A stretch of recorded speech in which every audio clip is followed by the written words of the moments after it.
All right, 100,000. Yeah, check it. Woohoo, 100. Oh, come on, it just turned to 9999. And I have only 0.4 miles to my destination. I might have to do some back and forth circles a little bit to make it exact, because I'm going to this charger right here. All right, let's see. I'm going to go a little farther and make a U-turn.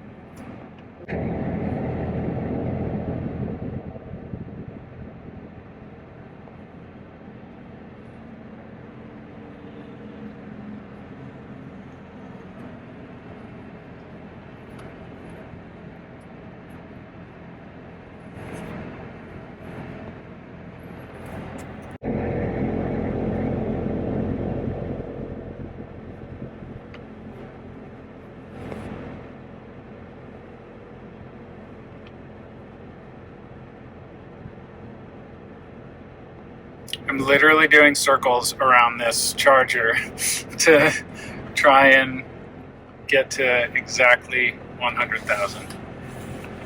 Let's see, I'm gonna go around this way, and the way that I did this is I can't really do it wrong because I won't go further than a full mile in one loop. So people are gonna think I'm crazy, but maybe I am.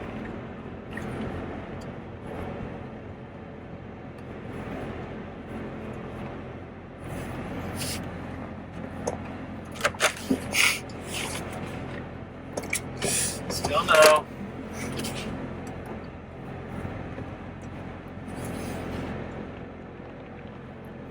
Come on. Come on, come on. Let's go.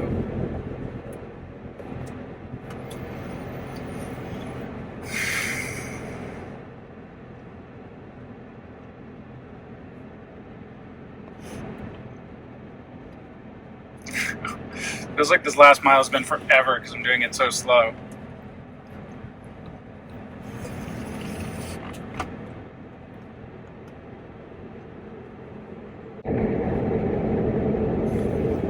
All right, 100,000. Yeah, check it. Woohoo, 100. All right. All right, I've officially gone 100,000 miles on my 2019 Tesla Model 3 Standard Range Plus. I've had this car since April of 2019, so almost 6 years, and I've gone 100,000 miles, used 26,000 kilowatt hours at about 261 watt hours per mile, so I'm getting about 4 miles for each kilowatt hour. Now, how much did I save compared to a gas car? All right, let's assume a few things. Let's assume we're talking about an average car, an average sedan of similar size, like a Honda Accord. The 2025 Honda Accord, it gets about 30 miles to the gallon. That's being really generous. And we're talking, let's say gas last year was $3.30-ish. That was the average in the country. And let's call it $3 to be even more generous. All right, so $3 a gallon, you're going 3,333 gallons times 3 will get you $10,000. So it would have cost you $10,000 to go 100,000 miles. Nice little round numbers there. With my car, this car has gone 26,000 kilowatt hours, and the average price for a kilowatt hour, if you're charging at home, we're not talking about superchargers, public chargers, if you are charging at home, is 16 cents per kilowatt hour. Now that's pretty cheap compared to what I experience in Hawaii. It's at least 30. But let's start with 16. If you live in a cheap state, you do 16, you always charge at home. That means you're getting around $4,000 only for this, so you're saving $6,000 overall. Now, if you live in a more expensive state like Hawaii, 30 cents-ish per kilowatt hour, that's going to be, basically double, 8,000. So you're either saving like 6,000 or 2,000, And if you live in an even more expensive state for electricity, well, it's not going to really necessarily be worth it. So look it up. If you're using superchargers occasionally, it goes up a little bit. So we're talking about a savings of maybe $4,000 or $5,000 average, and I'd say that's pretty good. Now, the funny thing is, this car is $35,000, was in 2019. I got some incentives from the government that brought it down to around 30 after all the taxes and everything.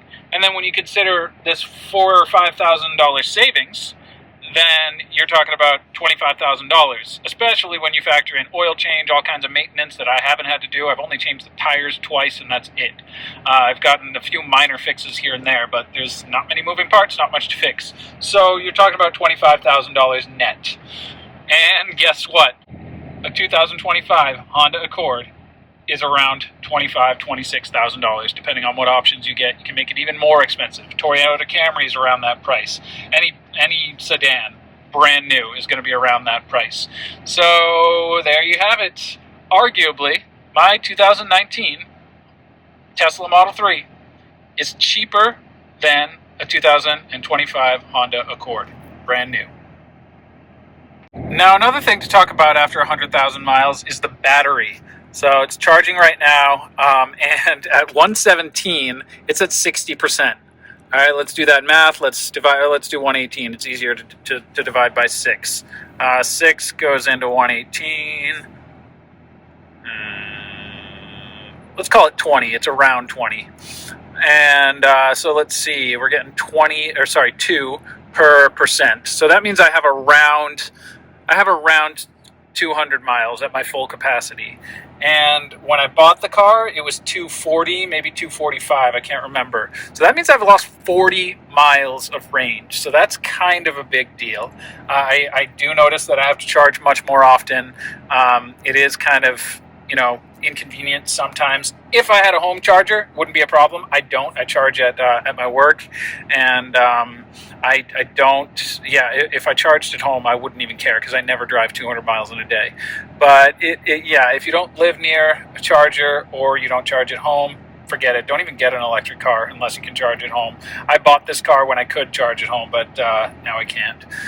But yeah, so a loss of range of, I don't know, what percent is that? 40 from 240, 6, 12, 18, 20. That's like 25%. 25% range loss. I wish Tesla would have a battery health thing, kind of like they do on iPhones. If you go in your iPhone settings, you can see how much loss you have in your battery. But you can't do that on here. They really should add that feature. It would make a lot of sense. A new battery is going to run you anywhere from $10,000 to $20,000. So a lot of people just figure might as well buy a new car, which kind of sucks. They should really provide incentives for recycling batteries, because I would put a new battery in this car and keep on driving it. Like, there's not much else wrong with this car. The interior is kind of scratched up, but that's about it. I would keep going. So something to think about. All right, happy 10,000 miles. Any questions? Leave them in the comments. I am Olena. This is Isaac. And we are the TravelBugBite. We met in Prague, Czech Republic. Lived in Shanghai, China. New York and Rhode Island, USA. And now we live in Hawaii. We've traveled from Tibet to Puerto Rico. Harbin to PP. And drove cross country with Smiley in our Tesla Model 3. Subscribe to follow our adventures. If you liked our video, don't forget to click the like button, leave a comment, and subscribe. Check out our videos from all around the world and let us know what you'd like to see next. Thanks for watching!